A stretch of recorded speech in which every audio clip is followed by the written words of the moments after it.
We're in the middle of a vast ecological emergency. We're looking at starvation. I mean, think about that. Wildfires in the Arctic. It's not going to be too long until it comes for everybody. You can't sort this one out by being the world's best recycler or taking shorter showers. I'm afraid the sort of traditional methods of campaigning that we've been using haven't kind of delivered that sense of urgency yet.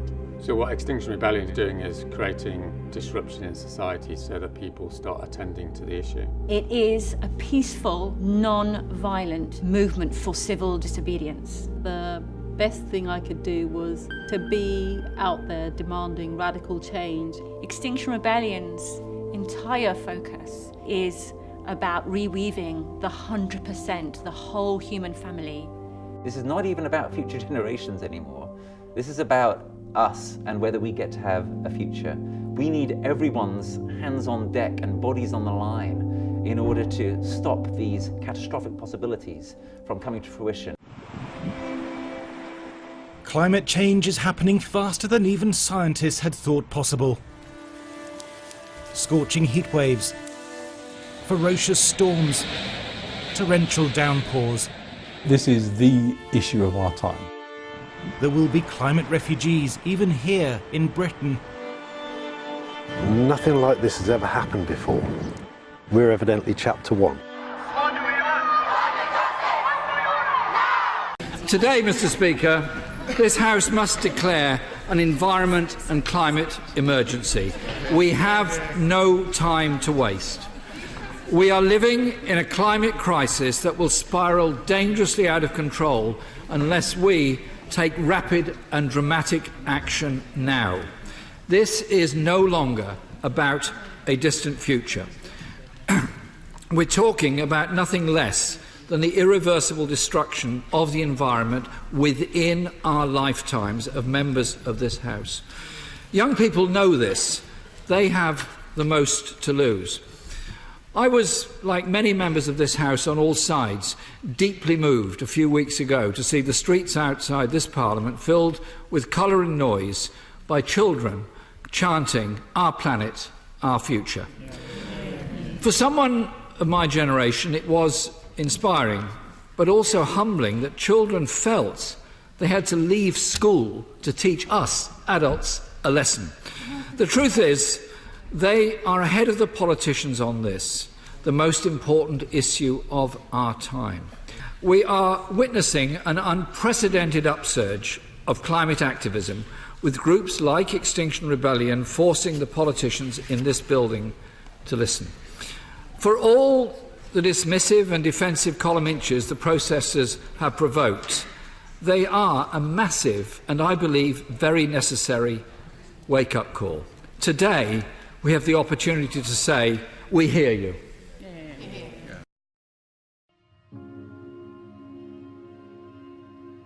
Today I'm appealing for leadership from politicians, from business and scientists, and from the public everywhere. We have the tools to make our actions effective. What we still lack, even after the Paris Agreement, is the leadership and the ambition to do what is needed. And what makes all of this even more disturbing is that we were warned. Scientists have been telling us for decades, over and over again. And far too many leaders have refused to listen. And far too few have acted with the vision the science demands. And we see the results. In some situations, they are approaching scientists' worst-case scenarios. The world's richest nations are the most responsible for the climate crisis, yet the effects are being felt first and worst by the poorest nations and the most vulnerable peoples and communities. Well, we start with the heat wave that continues to batter India. Extreme temperatures across the north and the east of the country have caused hundreds of deaths. In the south, the searing hot spell has led to severe water shortages. The situation has reached a crisis point in Chennai. This is India's sixth biggest city. There was a freak hailstorm in Mexico. It dropped about 5 feet of ice pellets yesterday north of Mexico City. Look at these images. This. 5 feet. 5 feet. Cars were absolutely buried. Nearly 200 homes and businesses reported damage from the hail. There were no casualties. That's amazing. So that's good news. And the whole thing is amazing. It really is. 42 million Americans are in the path of severe storms tonight. And this evening, the National Weather Service says this one in Indiana was a tornado with wind speeds of up to 125 miles an hour, an EF2.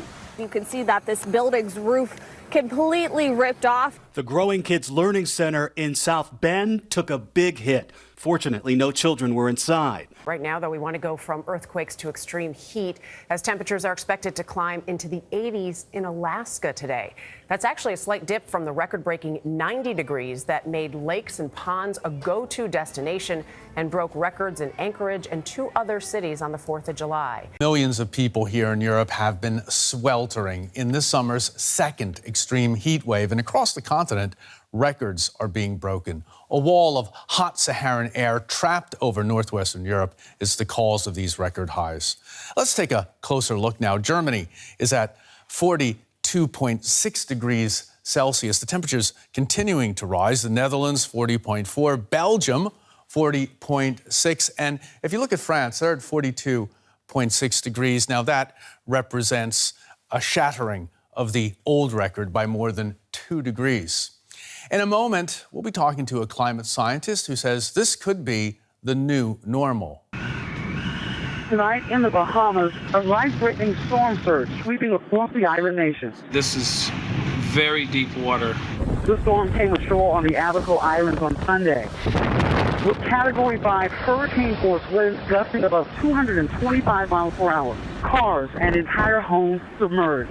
You know, they were talking about climate change yesterday, and now we're learning that scientists and researchers are looking at how to change the weather on purpose. That's right. Lasers now could one day manipulate rain and lightning. CBS This Morning contributor Michio Kaku is a physics professor at City College of New York. Professor, nice to see you. Extraordinary seeing Al Gore and Bill Clinton there together with Charlie, wasn't it? That's right, yeah. Yeah, they did not get into this discussion, though. But it is fascinating. I mean, lasers, really, to change the weather? That's right. Well, as Mark Twain once famously said, everyone complains about the weather, but no one ever does anything about it. Well, instead of doing a rain dance, we physicists are firing trillion-watt lasers into the sky to actually precipitate rain clouds and actually bring down lightning bolts. This is potentially a game changer. But this is experimental. It's experimental. However, in the laboratory so far it works. When you have water vapor and you have dust particles or ice crystals, you can precipitate rain. It condenses around the seeds. These seeds can also be created by laser beams. By firing trillion-watt lasers, you rip apart the electrons, creating what are called ions, and these ions act like seeds, like dust particles, bringing down rain and even lightning. Go ahead.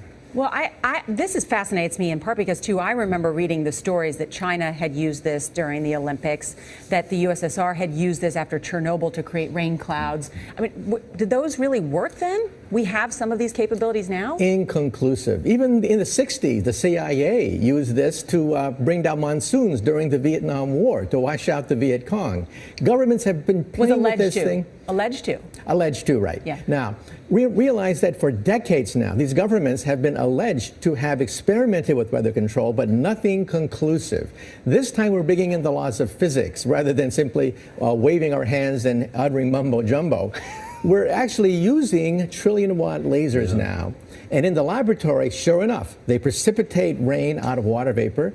Sure enough, you can actually bring down electricity down the beam. So what does it mean for drought areas that need to have rain for crops? And if they don't have them, there's the consequences of famine. Well, the bad news is if it's a clear blue sky, it's not going to do anything at all because it only takes water vapor that's already in the air and condenses it.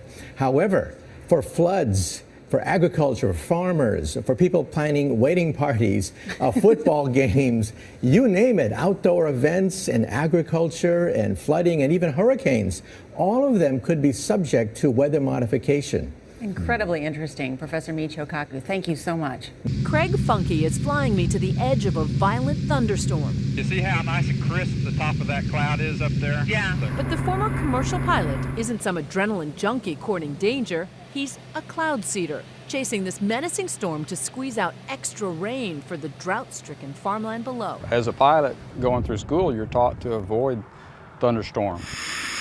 This is Craig's job, firing chemicals into the clouds in a controversial attempt to modify the weather.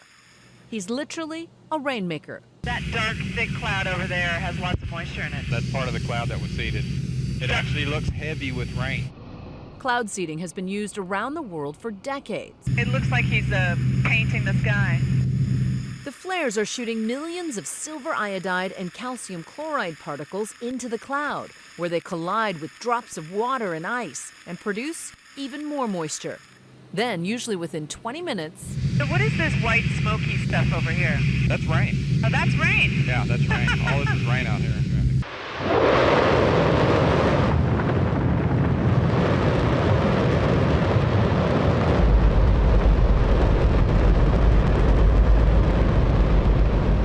Don't worry if you can't hear what I'm saying. I couldn't even hear myself.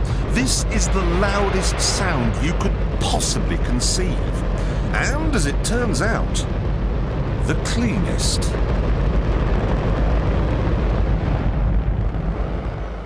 Now, the most amazing thing is that that cloud up there, which was generated by the engine, is just a mixture of hydrogen and oxygen. It's water vapor. And in about an hour's time, someone in Mississippi is going to get wet washing. It will actually rain.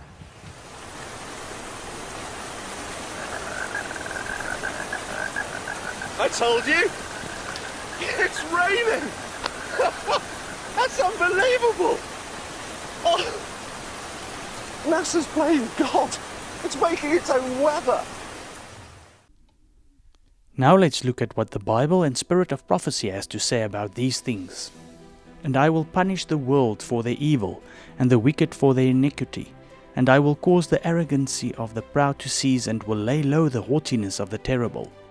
Therefore I will shake the heavens, and the earth shall remove out of her place, in the wrath of the Lord of hosts, and in the day of his fierce anger. And there shall be signs in the sun and in the moon, and in the stars, and upon the earth distress of nations, with perplexity, the sea and the waves roaring.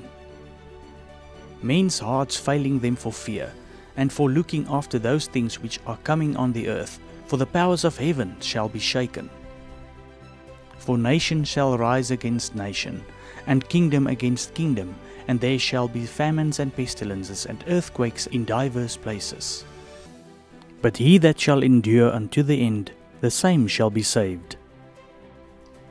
The Lord is teaching men that there are limits to his forbearance, in fires, in floods, in earthquakes, in the fury of the great deep, in calamities by sea and by land. The warning is given that God's Spirit will not always strive with men. The enemy has worked, and he is working still. He is come down in great power, and the Spirit of God is being withdrawn from the earth. And these very things will increase until the close of this earth's history. The religious world too is to be terribly shaken, for the end of all things is at hand. Before the Son of Man appears in the clouds of heaven, everything in nature will be convulsed. Satan works through the elements also to garner his harvest of unprepared souls. He has studied the secrets of the laboratories of nature, and he uses all his power to control the elements as far as God allows. Even now he is at work, in accidents, in calamities by sea and by land, in great conflagrations, in fierce tornadoes and in terrific hailstorms, in tempests, floods, cyclones, tidal waves and earthquakes. In every place and in 1,000 forms is Satan exercising his power. He sweeps away the ripening harvest, and famine and distress follow. He imparts to the air a deadly taint, and thousands perish by the pestilence. These visitations are to become more and more frequent and disastrous. Destruction will be upon the inhabitants of the world. The beasts of the field will groan, and the earth will languish. And then the great deceiver will persuade men that those who serve God are causing these evils. It will be declared that the nation is offending God by the violation of the Sunday Sabbath, that this sin has brought calamities which will not cease until Sunday observance shall be strictly enforced, and that those who present the claims of the fourth commandment, thus destroying reverence for Sunday, are the troublers of the nation, preventing its restoration to divine favor and temporal prosperity. Satan puts his interpretation upon events, and they think, as he would have them, that the calamities which fill the land are a result of Sunday breaking. Thinking to appease the wrath of God, these influential men make laws enforcing Sunday observance. They think that by exalting this false rest day higher and still higher, compelling obedience to the Sunday law, the spurious Sabbath, they are doing God's service. Those who honor the Bible Sabbath will be denounced as enemies of law and order, as breaking down the moral restraints of society, causing anarchy and corruption, and calling down the judgments of God upon the earth. From what we have just read, is there anything that we, as humans, can do to stop these things? The answer is no. God has told us beforehand that these things were going to happen. Can we now go on and live the way we want and not care about the environment? No. But our focus must shift from the worldly view of all these things to what God tells us.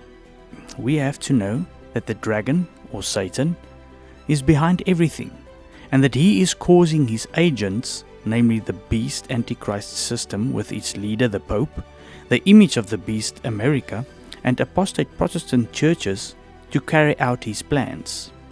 We must persevere and focus on Jesus. We must not panic blindly and uninformed along with the world.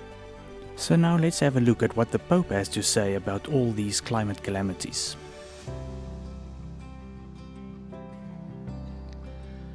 Do un cordiale benvenuto alla delegazione del Movimento Cattolico Mondiale per il Clima.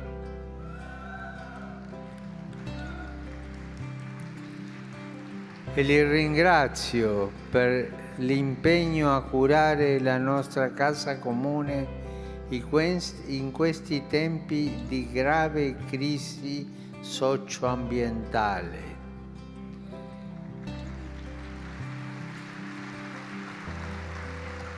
Incoraggio a continuare a tessere le reti affinché le chiese locali rispondano con determinazione al grido della terra e al grido dei poveri.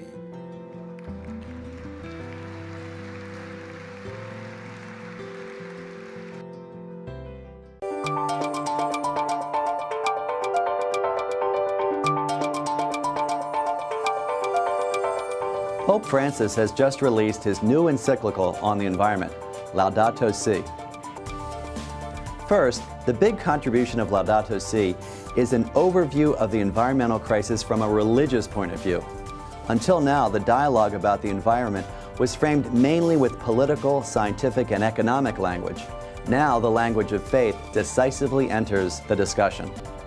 Fourth, against those who argue that a papal encyclical on the environment has no real authority, Pope Francis explicitly states that Laudato Si is now added to the body of the Church's social teaching. It continues reflection on modern-day problems that began with Leo XIII's encyclical Rerum Novarum on capital and labor in 1891. Fifth, discussions about ecology can be grounded in the Bible and church tradition. In Chapter 2, Pope Francis introduces the Gospel of Creation, in which he leads readers through the call to care for creation that extends as far back as the book of Genesis, when humankind was called to till and keep the earth. And finally, this encyclical is addressed to everyone on the planet and calls for a new way of looking at things. We face an urgent crisis when the earth has begun more and more to look like, in Pope Francis's vivid language, an immense pile of filth. Still, the document is hopeful, reminding us that because God is with us, all of us can strive to change course. We can move towards an ecological conversion in which we can listen to the cry of the earth and the cry of the poor. To use religious language, what the Pope is calling for is conversion.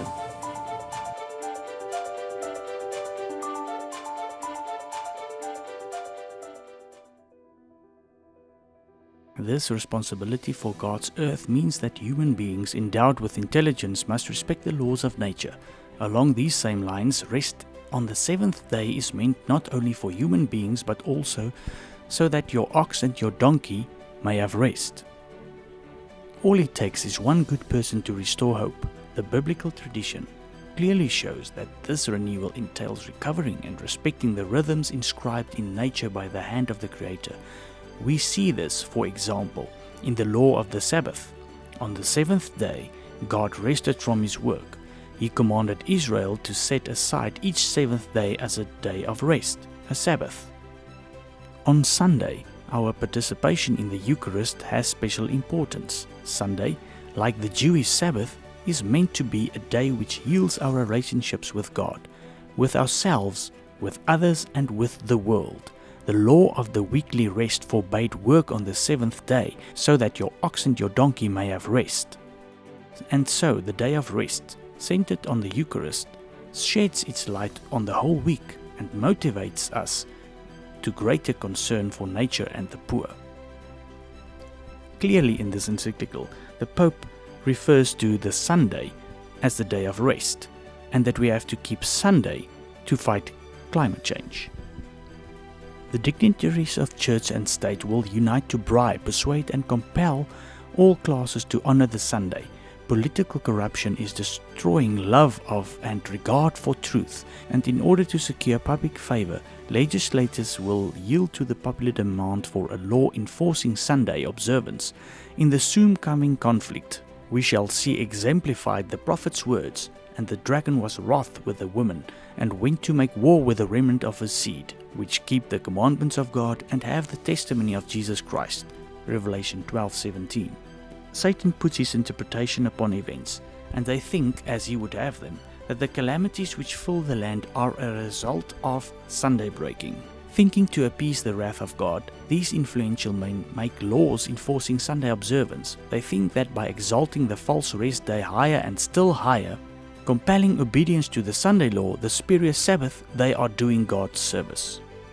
Those who honor the Bible Sabbath will be denounced as enemies of law and order, as breaking down the moral restraints of society, causing anarchy and corruption, and calling down the judgments of God upon the earth. Let us quickly sum up.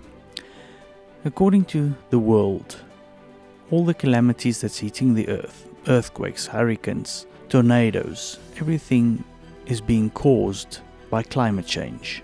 The Pope, in his encyclical Laudato Si', urges the world to keep Sunday as a day of rest to combat these climate change calamities.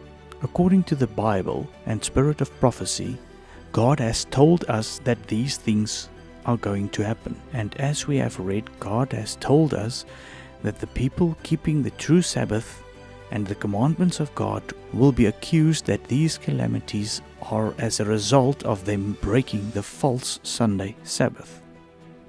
Now let's take a look at what's happening around the world with this climate saga.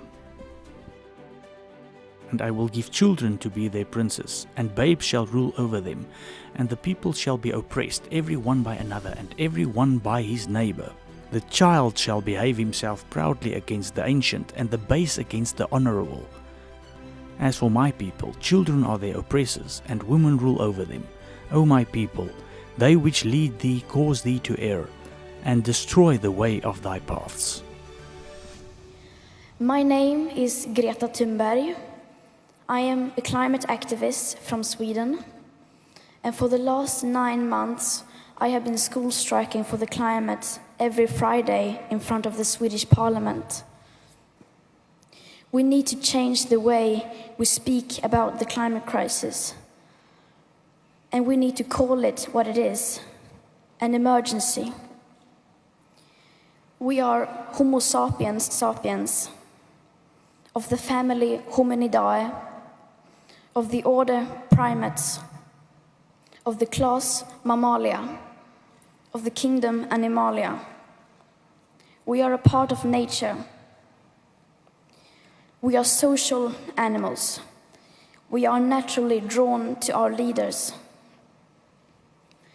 During the last months, millions of children have been school striking for the climate, gaining lots of attention for the climate crisis. But we children are not leaders, nor are the scientists, unfortunately.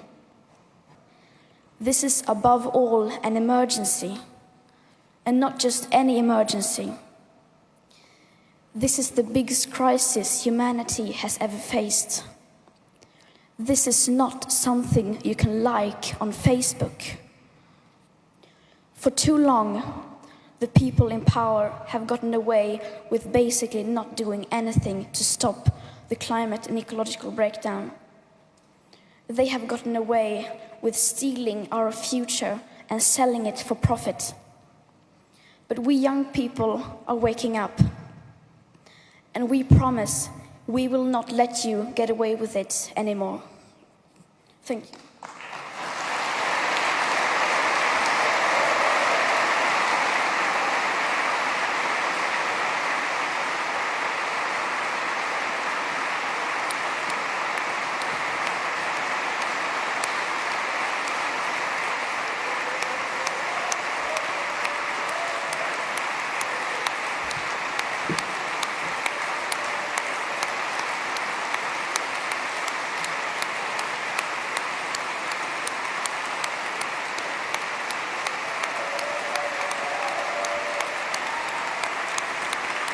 We are the younger generation. We are the ones who are going to be affected, and therefore we demand justice. What do we want? Climate justice! When do we want it? Now! Everyone should mobilize for the 20th and the 20th of September because this is a global issue which actually affects everyone. We are all in the same boat, so everyone should be concerned about this. This shouldn't be the children's responsibility because now the adults also need to help us. So we are calling for them to strike from their work because we need everyone. There is nothing we can't do, and I mean, if not you should do it, then who else? And if not we should do it now, then when should we do it? The preparation had been tough, but Greta Thunberg is now undertaking the journey of a lifetime. At the southern English port of Plymouth, the racing yacht, the Malizia 2, a professional crew and her father, awaiting them all the challenges of the Atlantic Ocean for at least the next 2 weeks. Despite all the technology designed to make this a carbon-neutral journey, there is little luxury and even less privacy. This teenager, who has become a beacon for so many young climate crisis activists, now prepared to brave the challenges of the open ocean in the hope that her message will be heard and understood. Greta Thunberg's trip across the Atlantic is expected to take 2 weeks. She aims to be in New York for the next month's UN Climate Action Summit. But the crossing won't be easy. August is peak hurricane season. After New York, Thunberg says she'll travel by train and bus to Canada and Mexico. She also plans to attend the annual UN Climate Conference in Santiago, Chile in December. And Thunberg is doing this despite the criticism and vitriol she has experienced from climate change deniers. I'm not concerned about reactions. What I'm concerned about is whether we will do something or not, whether the people in power will react and act with necessary force. It's taken the determination of one 16-year-old schoolgirl to spark off a global movement where Greta Thunberg has been urging politicians to do something more than say the right words, but to put it into action as well.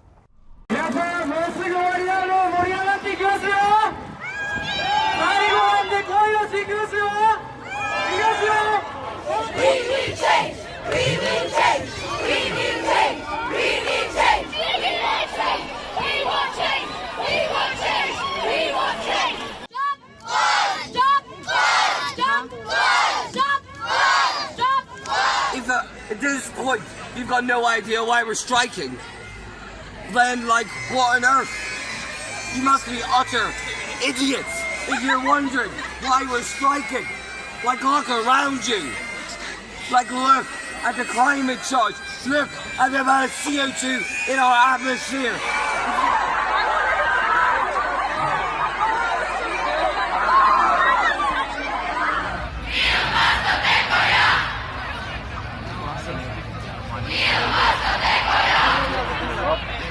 We are in Geneva, Italy, protesting against climate change because politicians today are not willing to do enough about it. So we're taking to the streets to fight for our futures and for those who are suffering from the consequences of climate change today.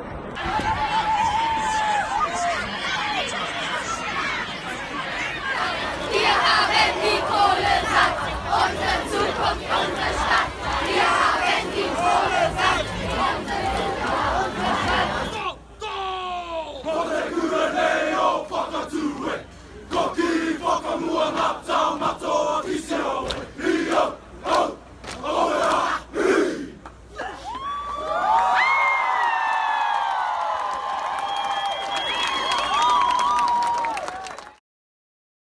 Today, we spend the hour with Greta Thunberg, the 16-year-old Swedish climate activist who's inspired millions across the globe. Last year, as a 15-year-old, she launched a school strike for the climate, started by going in front of the Swedish parliament every day for 3 weeks, then skipped school every Friday to stand in front of the parliament demanding action to prevent catastrophic climate change. Her protest spread, quickly going global. Hundreds of thousands of school kids around the globe have participated in their own local school strikes for the climate. Since her strike began in 2018, Greta has become a leading figure in the climate justice movement. She's joined protests across Europe. She's addressed world leaders at the UN climate talks in Poland and the European Union Parliament. She has even met the Pope. And now she's in New York to join a global climate strike on September 20th and address the UN Climate Action Summit at the UN on September 23rd. Greta has refused to fly for years because of emissions, so she arrived here after a 2-week transatlantic voyage aboard a zero-emissions racing yacht. She's also planning to attend the UN Climate Summit in Santiago, Chile in December. So I want to go to the speech you gave when we saw you in Poland, in Katowice, at the UN Climate Summit. This is a clip of what you had to say to the UN Secretary General and all those who were gathered for the UN Climate Summit, for the COP. Today we use 100 million barrels of oil every single day. There are no politics to change that. There are no rules to keep that oil in the ground. So we can no longer save the world by playing by the rules, because the rules have to be changed. So we have not come here to beg the world leaders to care for our future. They have ignored us in the past and they will ignore us again. We have come here to let them know that change is coming, whether they like it or not. The people will rise to the challenge. And since our leaders are behaving like children, we will have to take the responsibility they should have taken long ago. Thank you. Let's talk about visiting the Pope, what that meant to you and what the Pope has said about the climate crisis and what you said to him. Yes, I mean, he has been pretty outspoken about this. So I think that is good that he's talking about this, and he was very supportive, and he said that I should continue doing this, and so yeah, it was incredible to meet him, of course, and I was very honored to have the chance to do that and to speak to him. So Greta Thunberg, I want to talk about the movements all over the world that you are very much a part of and are inspiring. When you went to Britain, you spoke in the British Parliament, but you also spoke at an Extinction Rebellion protest, and we want to play a clip. We are now facing an existential crisis, the climate crisis and ecological crisis.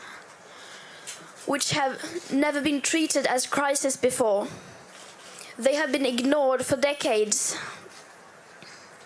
And for way too long, the politicians and the people in power have gotten away with not doing anything at all to fight the climate crisis and the ecological crisis. But we will make sure that they will not get away with it any longer. Greta, there you are addressing a group at the Extinction Rebellion.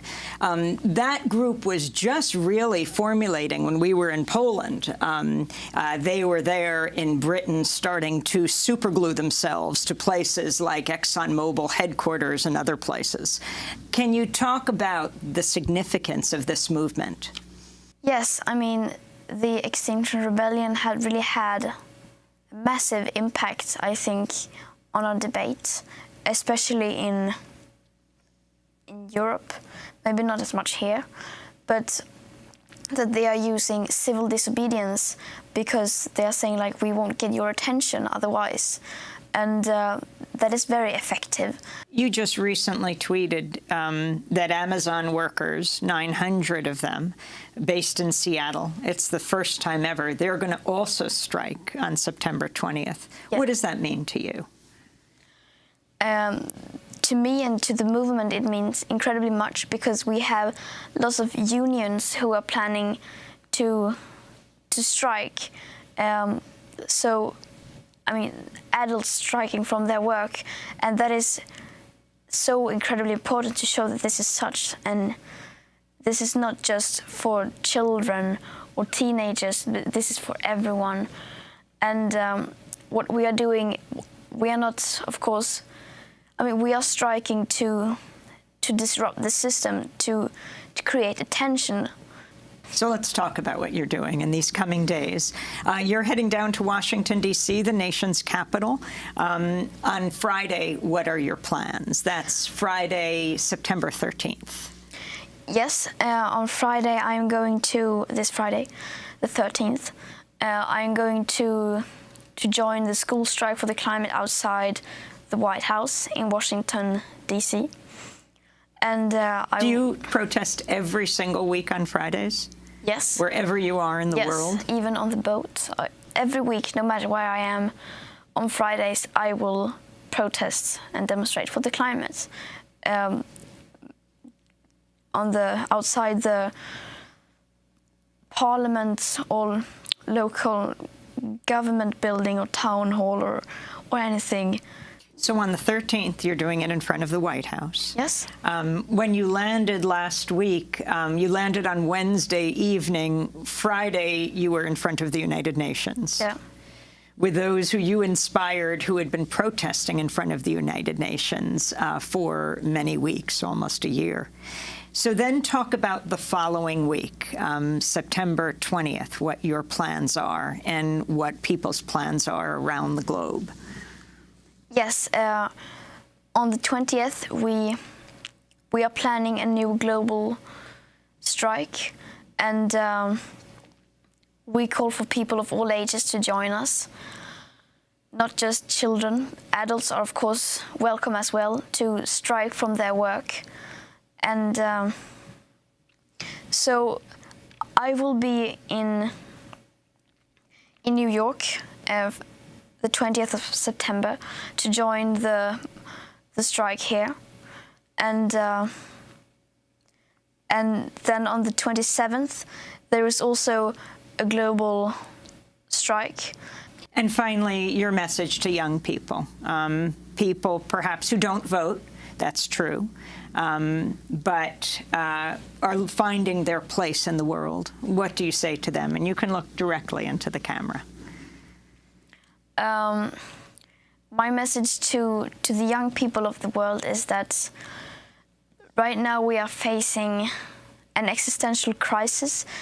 I mean, the climate and ecological crisis, and it will have a massive impact on our lives in the future, but also now, especially in vulnerable communities.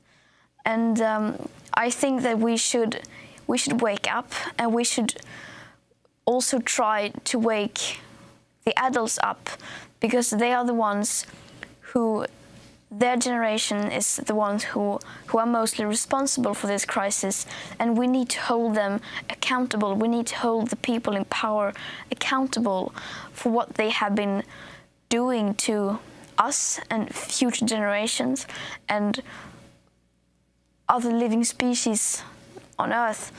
And we need to get angry and understand what is at stake, and then we need to transform that anger into action and to stand together united and just never give up. Yes, thank you for standing up for the climate and speaking the truth. And really, it means a lot. But you continue to walk, okay? Continue, okay? Go ahead. Hi, my name is Greta Thunberg. I'm a climate activist, and I just met with Pope Francis, and he was very kind, and he told us that we should continue like we do now, and he supports the school strike, the big school strike that is happening on May 24th, which also happened to be on the anniversary of Laudato Si. And so I urge you to join the climate strike, and we will take it to the streets, and we will continue to fight for our future until the politicians do something.